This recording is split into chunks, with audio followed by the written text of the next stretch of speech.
नमस्कार। आज हम इतिहास के एक ऐसे करिश्माई शख्स के बारे में बात करने वाले हैं जिनका नाम सुनते ही एक पूरी तस्वीर उभरती है। वीरता, महत्वाकांक्षा, एक विशाल साम्राज्य। हाँ, सिकंदर महान। बिल्कुल। और सोचिए, सिर्फ 20 साल की उम्र में गद्दी संभालना और अगले 12-13 साल में ही दुनिया का नक्शा बदल देना। है ना कमाल की बात। ये किसी कहानी जैसा लगता है, पर ये सच है। हमारे पास जो जानकारी है वो सिकंदर महान विश्व विजेता की कहानी किताब के कुछ अहम हिस्सों से है। ये उसके जीवन के उतार चढ़ाव और उसकी विरासत पर काफी अच्छी रोशनी डालती है। हाँ, ये किताब काफी गहराई से बताती है चीजों को। तो आज हमारा इरादा यही है कि इस जानकारी के जरिए सिकंदर की इस असाधारण जिंदगी को थोड़ा और समझें। मतलब उसके जन्म से लेकर उसकी पढ़ाई लिखाई, शुरुआती जीतें, फिर वो फारस पर चढ़ाई। हाँ, और भारत तक आना, फिर वो रहस्यमयी मौत और जो कुछ वो पीछे छोड़ गया। बिल्कुल। क्या चीज थी जो उसे इतना अलग बनाती थी और दुनिया पर उसका असर क्या रहा? चलिए शुरू करते हैं मैसेडोनिया के इस राजकुमार की कहानी जिसने सचमुच दुनिया जीतने का सपना देखा था। तो कहानी शुरू होती है 356 ईसा पूर्व, मैसेडोनिया की राजधानी पेला से। राजा फिलिप द्वितीय और रानी ओलिम्पियास के घर सिकंदर का जन्म हुआ। मैसेडोनिया मतलब उस वक्त यूनान का एक ताकतवर राज्य था। हाँ, काफी ताकतवर। और कहते हैं कि उसकी माँ ओलिम्पियाज वो काफी महत्वाकांक्षी और थोड़ी रहस्यमयी किस्म की थी। हाँ, किताब में भी जिक्र है। वो मानती थी कि सिकंदर कोई आम इंसान नहीं है, बल्कि उसने देवराज ज्यूस का अंश है। वो अक्सर सिकंदर को याद दिलाती थी कि तुम देवताओं के वंशज हो। और ये बात बहुत अहम है।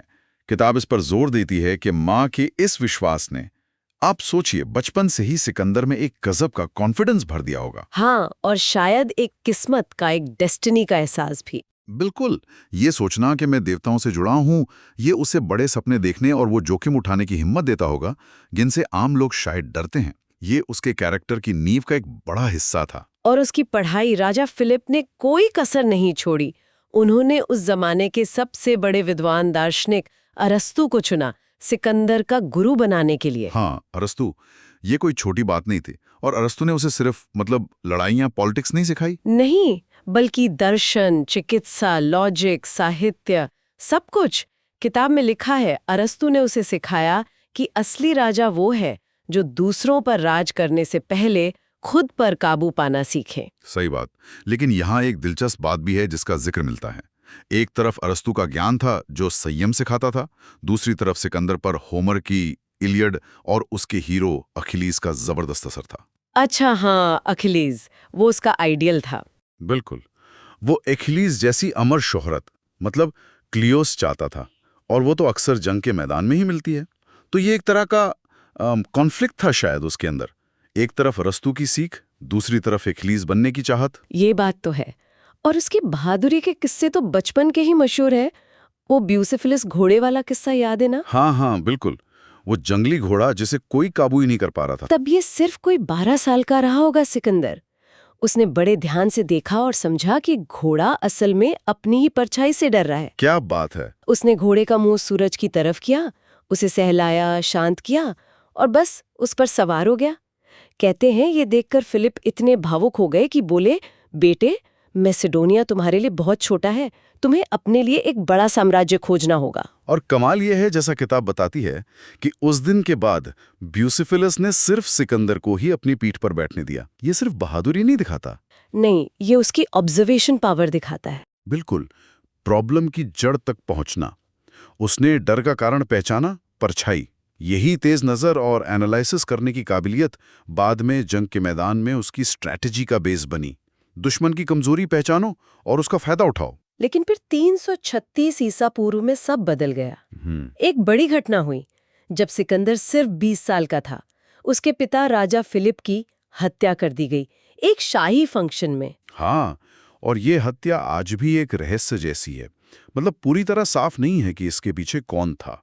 दरबारी साजिशें थीं या बाहरी दुश्मन। किताब में दोनों संभावनाओं का जिक्र है। और अचानक इस नौजवान सिकंदर के कंधों पर पूरे मैसेडोनिया की जिम्मेदारी आ गई। और ये कोई आसान जिम्मेदारी नहीं थी। कई चुनौतियां थीं। एक तो पिता की मौत का बदला लेना था, फिर मैसेडोनिया की सत्ता को मजबूत करना था, और फिलिप की मौत के बाद कई यूनानी शहर जो थे ना, हाँ, जे फिलिप ने बड़ी मुश्किल से एक किया था। उन्होंने सोचा कि ये लड़का क्या कर लेगा, ये कमजोर साबित होगा, और उन्होंने बगावत कर दी। खासकर थीब्स शहर। उन्हें लगा कि अब मैसेडोनिया का दबदबा गया, लेकिन सिकंदर ने उन्हें गलत साबित कर दिया। उसने इतनी तेजी से एक्शन लिया, बिजली की तेजी से। हाँ, अपनी सेना लेकर थीब्स पर चढ़ाई कर दी, शहर को घेर लिया, और जब उन्होंने सरेंडर नहीं किया तो उसने शहर को लगभग तबाही कर दिया। कहते हैं सिर्फ मंदिर और कवि पिंडार का घर छोड़ा था। हजारों लोग मारे गए या गुलाम बना लिए गए। ये देखकर बाकी यूनानी शहर तो डर ही गए। फौरन सबने सिकंदर की अधीनता मान ली।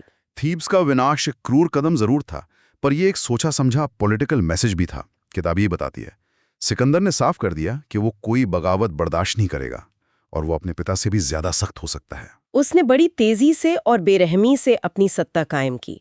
हाँ, पिंडार का घर छोड़ना शायद ये दिखाने के लिए था कि वो कल्चर की इज्जत करता है, लेकिन असल मैसेज तो ताकत का ही था। बिल्कुल। तो यूनान को काबू में करने के बाद सिकंदर ने अपने पिता का अधूरा सपना पूरा करने का फैसला किया, विशाल पारसी साम्राज्य को जीतना। हाँ, फारस उस समय की सुपर पावर। 334 ईसा पूर्व में वो करीब 35,000 सैनिकों की एक फारस के मुकाबले तो छोटी ही सेना लेकर एशिया की तरफ चल पड़ा। पहली बड़ी टक्कर हुई फारस के गवर्नर की सेना से ग्रेनिकस नदी के किनारे। और यहां सिकंदर ने फिर कुछ अलग किया, जो नॉर्मल मिलिट्री टैक्टिक्स के खिलाफ था। जैसा हमारे सूत्र बताते हैं, उसने अपनी सेना को दुश्मन के तैयार होने का इंतजार करने ही नहीं दिया, सीधे नदी पार करके हमला। ये तो बड़ा रिस्की रहा होगा। बहुत बड़ा जुआ था, लेकिन काम कर गया। सिकंदर खुद सबसे आगे लड़ रहा था। फारसी सेना एकदम हैरान रह गई। इस अचानक हमले और सिकंदर की लीडरशिप ने उसे पहली बड़ी जीत दिलाई। ग्रेनिकस की जीत ने तो एशिया माइनर के दरवाजे ही खोल दिए। फिर एक साल बाद 333 ईसा पूर्व में इस्सुस के मैदान में उसका सामना हुआ खुद फारस के शहंशाह दारायस तृतीय से। दारायस तृतीय इस बार फारस का राजा खुद मैदान में था और उसकी सेना सिकंदर से कहीं ज्यादा बड़ी थी। हाँ, लेकिन इस्सुस की लड़ाई सिकंदर की स्ट्रेटजी का एक और बेहतरीन नमूना है। युद्ध का मैदान थोड़ा तंग था, तो दारायस अपनी बड़ी सेना का पूरा फायदा नहीं उठा सका। और सबसे अहम बात, जैसा किताब में डिटेल में है, सिकंदर ने अपनी खास घुड़सवार सेना के साथ सीधा दारायस को टारगेट किया। सीधा राजा पर हमला। हाँ, और जब दारायस ने देखा कि सिकंदर बस उस तक पहुंचने ही वाला है, तो वो मैदान छोड़कर भाग गया। और जैसे ही राजा भागा, फारसी सेना में भगदड़ मच गई। इस लड़ाई में दारायस की माँ, उसकी बीवी, बेटियां सब सिकंदर के कब्जे में आ गईं। लेकिन यहाँ सिकंदर ने बड़ी उदारता दिखाई। हाँ, उसने शाही परिवार के साथ बहुत इज्जत से बर्ताव किया, उन्हें रानियों जैसा दर्जा दिया। कहते हैं दारायस की माँ सिसिगेम्बिस तो सिकंदर को अपने बेटे से ज्यादा मानने लगी थी। ये सिर्फ उदारता नहीं थी, ये बहुत स्मार्ट पॉलिटिक्स भी थी। किताब यही कहती है, इस बर्ताव ने सिकंदर की इमेज एक महान और इंसाफ पसंद विजेता की बनाई। उसने जीते हुए लोगों को मैसेज दिया कि वो सिर्फ एक जालिम हमलावर नहीं है, बल्कि एक बेहतर राजा हो सकता है। बिल्कुल। दुश्मन के लीडर पर हमला करो और फिर उसके परिवार की इज्जत करो, ये जंग और साइकोलॉजी दोनों की गहरी समझ दिखाता है। उसके बाद सिकंदर दक्षिण की तरफ गया। उसने टायर जैसा मजबूत पोर्ट सिटी जीता। इसके लिए उसे 7 महीने लगे, बहुत मुश्किल घेराबंदी करनी पड़ी। हाँ, किताब बताती है कि ये उसके सबसे मुश्किल मिलिट्री ऑपरेशंस में से एक था। उसे समुद्र में एक पुल बनाना पड़ा था टायर तक पहुंचने के लिए। कमाल है। इसके बाद वो मिस्र पहुंचा, जहां फारसी शासन से लोग खुश नहीं थे।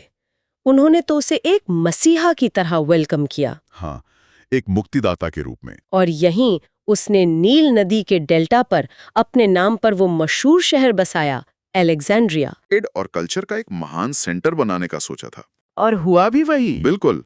बाद में टॉलमी वंश के टाइम में ये शहर प्राचीन दुनिया में ज्ञान, विज्ञान, साहित्य का सबसे बड़ा केंद्र बन गया। मशहूर लाइब्रेरी, म्यूजियम सब वहीं थे। ये दिखाता है कि सिकंदर सिर्फ जीतना नहीं चाहता था, वो एक नई दुनिया बनाना भी चाहता था। मिस्र के बाद सिकंदर एक बार फिर दारायस का सामना करने पूरब की तरफ बढ़ा। आखिरी और निर्णायक लड़ाई हुई 331 ईसा पूर्व में गौगामेला के मैदान पर। गौगामेला, इसे अक्सर सिकंदर की मिलिट्री जीनियस का पीक माना जाता है। इस बार दारायस ने पहले से भी बड़ी सेना जमा की थी। उसमें जंगी हाथी थे, खास तरह के रथ थे, नंबर तो पूरी तरह फारस के साथ थे। हाँ, लेकिन सिकंदर ने, जैसा सूत्र बताते हैं, लड़ाई से पहले मैदान का अच्छे से मुआयना किया, दरायास की तैयारी को समझा। उसने अपनी सेना को एक खास एंगल में लगाया, जिसे ऑब्लिक ऑर्डर कहते हैं। अच्छा। और फारसी सेना के सेंटर में जानबूझकर एक खाली जगह बनाने की रणनीति अपनाई। जब दरायास ने उस खाली जगह को भरने के लिए अपनी सेना को आगे बढ़ाया, तो सिकंदर ने अपनी सबसे बेहतरीन कैवलरी के साथ सीधा उसी कमजोर पॉइंट पर हमला कर दिया, ठीक दरायास के पास। और फिर वही हुआ। इतिहास ने खुद को दोहराया। दरायास फिर मैदान छोड़कर भाग गया। उसकी सेना बिखर गई। ये फारसी साम्राज्य के लिए आखिरी झटका था। दारायस बाद में अपने ही एक गवर्नर के हाथों मारा गया। अब सिकंदर बेबीलोन, सूसा, परसेपोलिस जैसे महान फारसी शहरों का मालिक था। वो एशिया का सम्राट बन गया था। गौगामेला की जीत सिर्फ एक लड़ाई की जीत नहीं थी, ये एक बहुत पुराने और शक्तिशाली साम्राज्य के अंत का निशान थी। किताब इसे एक युग का अंत कहती है और एक नए हेलेनिस्टिक युग की शुरुआत, जिसमें यूनानी कल्चर और प्रभाव दूर दूर तक फैलने वाला था। सिकंदर ने ये साबित कर दिया कि अच्छी स्ट्रैटेजी और लीडरशिप सैनिकों की संख्या से ज्यादा मायने रखती है। बिल्कुल। लेकिन फारस जीतने के बाद भी सिकंदर रुका नहीं। उसकी दुनिया जीतने की भूख शांत ही नहीं हुई थी।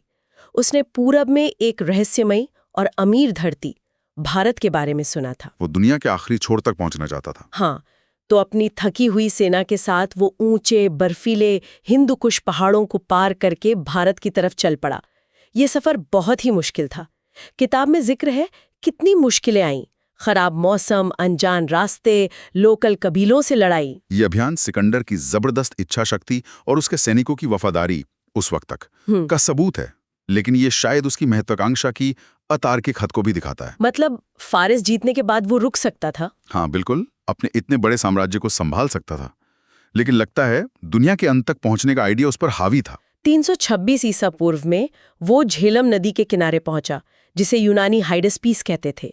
यहाँ उसका सामना हुआ पौरव राज्य के राजा पुरु से।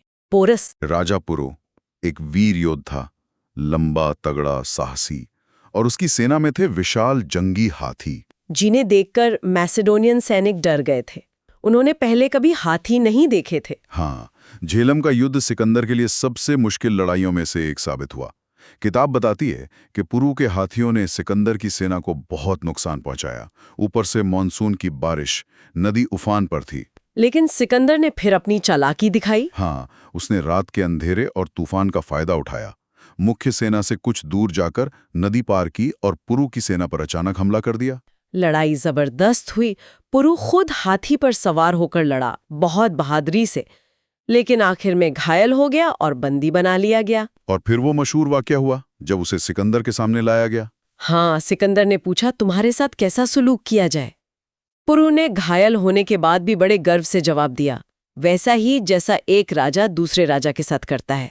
ये जवाब इतिहास में अमर हो गया। और सिकंदर उसकी बहादुरी और सेल्फ रिस्पेक्ट से इतना इम्प्रेस हुआ कि उसने न सिर्फ पुरु का राज्य उसे लौटा दिया, बल्कि उसे अपना दोस्त और सहयोगी बना लिया। हाँ, हालांकि यहाँ भी स्ट्रैटेजिक एंगल हो सकता है। जैसा किताब इशारा करती है, सिकंदर को शायद अंदाजा हो गया था कि भारत में आगे बढ़ना आसान नहीं होगा। हाँ, शायद नंद साम्राज्य की विशाल सेना के बारे में सुना होगा। तो पुरु जैसे ताकतवर लोकल राजा को दोस्त बनाना दुश्मन बनाने से बेहतर था। पुरु से दोस्ती के बाद सिकंदर और आगे जाना चाहता था, गंगा के मैदानों तक, भारत के दिल तक पहुंचना चाहता था। लेकिन यहीं उसकी कहानी में सबसे बड़ा मोड़ आया। हाँ, यहीं पर चीजें बदली।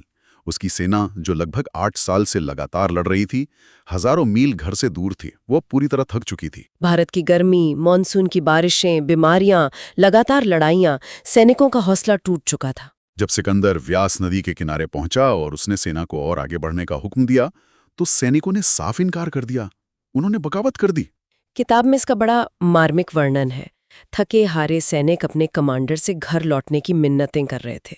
कह रहे थे, राजा, हमने तुम्हारे लिए दुनिया जीत ली है, अब हमें घर जाने दो, अपने परिवार के पास। सिकंदर ने बहुत कोशिश की, उन्हें जोश दिलाने की, भाषण दिए, गुस्सा भी हुआ, लेकिन सैनिक माने ही नहीं। ये शायद सिकंदर की जिंदगी की पहली और सबसे बड़ी हार थी।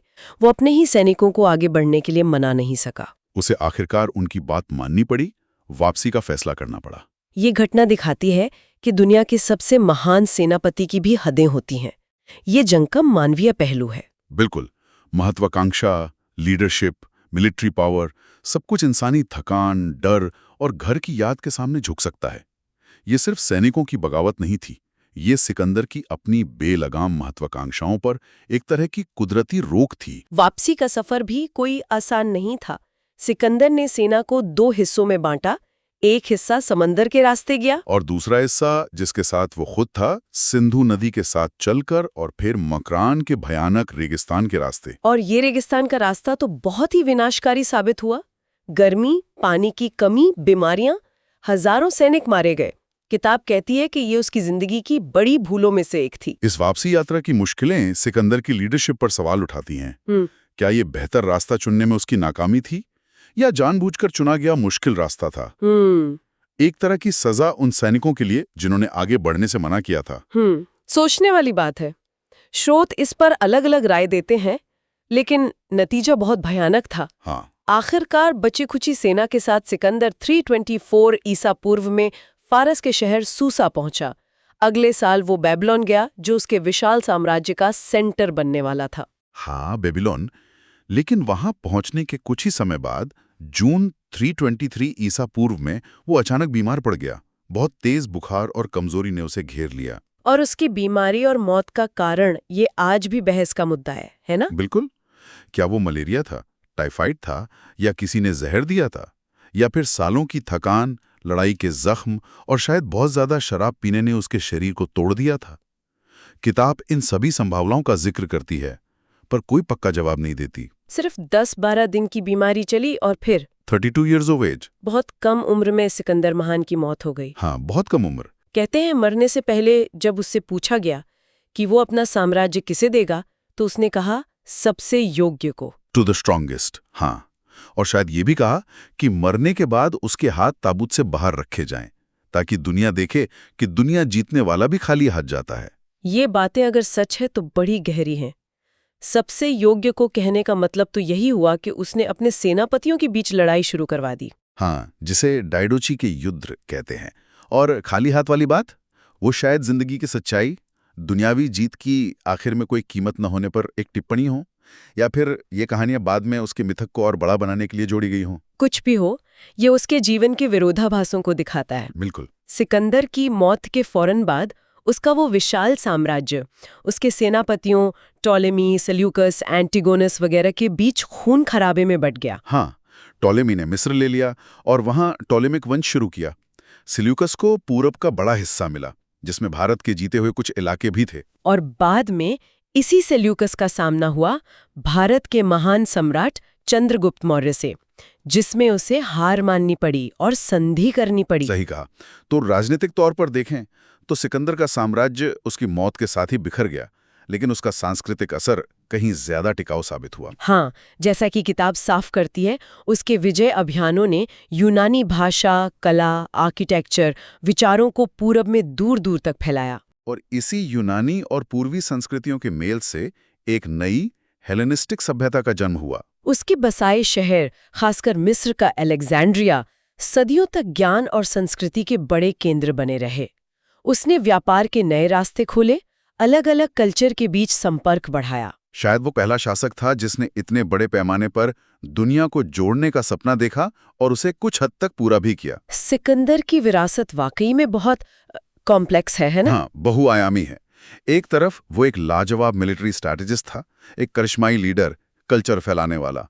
दूसरी तरफ उसकी महत्वाकांक्षाएं बहुत निर्मम थीं, लाखों जानें गईं, कई सभ्यताएं तबाह हुईं। उसे एक महान निर्माता कह सकते हैं या एक महान विध्वंसक? शायद दोनों था। किताब हमें यही दिखाती है कि उसकी कहानी हीरो और विलन की सीधी साधी कैटेगरी से कहीं आगे है। तो हमने आज सिकंदर महान के जीवन की इस तेज रफ्तार कहानी पर एक नजर डाली।